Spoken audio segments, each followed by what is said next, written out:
Whenever you want to figure out how to get somewhere new, all you have to do is type your destination to a Maps app on your phone, and within seconds you'll have directions from your exact location to wherever you want to go. But how is this possible? How does your phone know exactly where you are on the surface of the Earth? And how does it know the best way to get from that location to your destination? Your phone uses an amazing piece of technology called GPS, or Global Positioning System, which depends on having a very precise model of the shape of the Earth. For that, we can thank a mathematician named Gladys May West.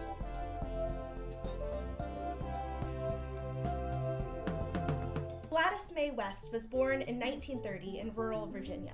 Her family was a mix of sharecroppers and factory workers. Gladys worked hard to win 2 scholarships to pay for her education at Virginia State University, and there she fell in love with mathematics. In 1955, she graduated with a bachelor's and a master's degree. After getting her master's, Gladys West was quickly hired by the Naval Proving Ground as a computer programmer. She was the second Black woman to be hired and one of only 4 Black employees at the time. Her job was to program huge computers and check their calculations by hand. It was a tricky task because scientists were trying to use these computers for their research. Because the math was so complicated, West recalled that the computers were often wrong, and it was up to her to know enough about the problem to tell when the numbers weren't quite right. With her experience in computer programming and mathematics, Gladys West was put in charge of a project called CSAT in 1979. CSAT's goal was to develop a satellite that would orbit the Earth and remotely sense oceans. It was the first satellite ever built that could measure things like ocean topography, or the shape of the ocean's surface. Gladys's work on CSAT was a jumping-off point for her developing a precise model of the shape of the Earth.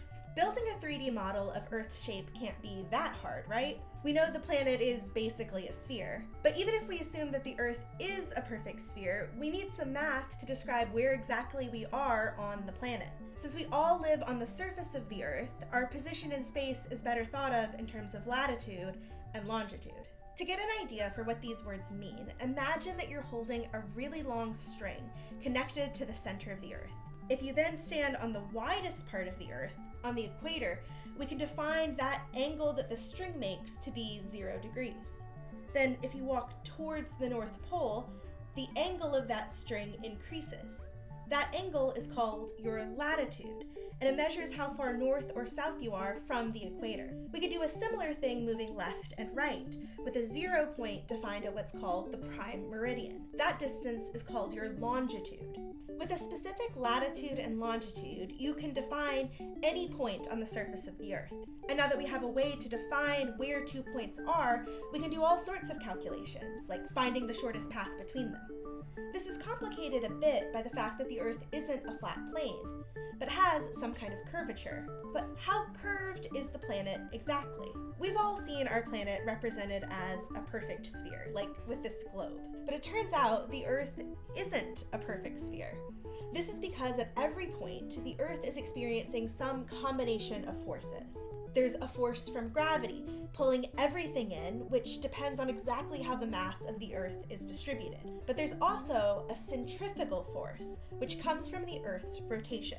To get a sense of this force, think about how you feel when you're spinning in place really fast, and you feel like your arms want to move away from you. The Earth is spinning, so it experiences the same kind of thing. These two forces fight for control over the Earth's shape, making the Earth a little closer to an egg shape or an ellipsoid, a little fatter around the middle than a perfect sphere. Scientists have speculated that the Earth was an ellipsoid since Isaac Newton, and eventually we measured exactly how egg-like the Earth is.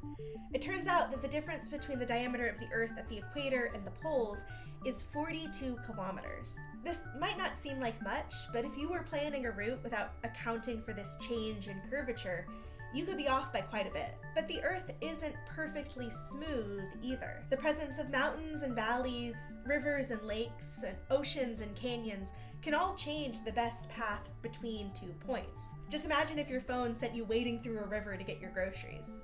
There are also slight differences in how the mass of the Earth is distributed, making it slightly lumpier in some places than others. For precise measurements of where things are on the surface, we need to take all of these effects into account. This is where Dr. Gladys May West comes in. She began work on GeoSat, a satellite programmed to create computer models of Earth's surface. Dr. West used data from a device called an altimeter attached to the satellite to determine the finer details of Earth's surface. An altimeter works by bouncing light of certain microwave frequencies off the surface of the Earth and measuring the time it takes for them to come back. This gives a precise distance between the satellite and the surface.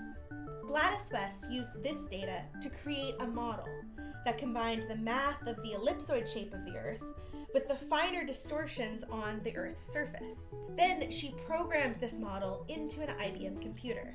It wasn't an easy task. When asked about her programming work, she said, "To tell you the truth, we didn't know anything about computers.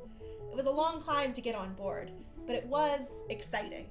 This model was used to create a program that could precisely calculate the orbit of satellites, which would become the foundation for modern GPS. Nearly 50 years later, Dr. West was recognized for her work by being inducted into the U.S. Air Force Hall of Fame. In her acceptance speech, West hoped that her example will inspire another generation of female pioneers. She said, "I think I did help. The world is opening up a little bit and making it easier for women, but they still gotta fight."